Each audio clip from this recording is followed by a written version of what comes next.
ഈ ഡീഫോൾട്ട് റൗട്ട് എന്താണ് എന്ന് ഇഷ്ടം പോലെ പേര് ചോദിക്കുന്ന ഒരു ചോദ്യമാണ്. സത്യം പറഞ്ഞാൽ ഈ ഡീഫോൾട്ട് റൗട്ട് എന്ന് പറഞ്ഞു കഴിഞ്ഞാല് നമ്മളിപ്പം സാധാരണ ഇത് നമ്മൾ പി സിയിലൊക്കെയാണ് ഇടാറുള്ളത്, അല്ലെങ്കിൽ നമ്മൾ പി സിയിൽ ഈവൻ റൗട്ടറിൽ നമ്മൾ ഇടുന്നുണ്ട് ഡീഫോൾട്ട് റൗട്ടിങ്. അപ്പം എന്താണെന്ന് ചോദിച്ചാല് ഇപ്പൊ ഡീഫോൾട്ട് റൗട്ട് എന്ന് വെച്ചാൽ നമ്മുടെ ആ ഒരു ഡിവൈസിൽ കുറെ റൗട്ടുകളൊക്കെ ഉണ്ടായിരിക്കും.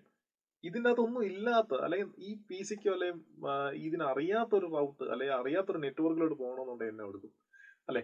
അപ്പൊ അങ്ങനെ വരുമ്പോൾ അങ്ങനെയുള്ള നെറ്റ്വർക്കിന്റെ ഒരു റിക്വസ്റ്റ് വന്നാൽ, അറിയാത്ത നെറ്റ്വർക്ക് ആണെന്നുണ്ടെങ്കിൽ ഈ ഡീഫോൾട്ട് റൗട്ട് IP ഏതാണോ കോൺഫിഗർ ചെയ്തിരിക്കുന്നത് ആ IP-ലോട്ട് ഫോർവേഡ് ചെയ്യും.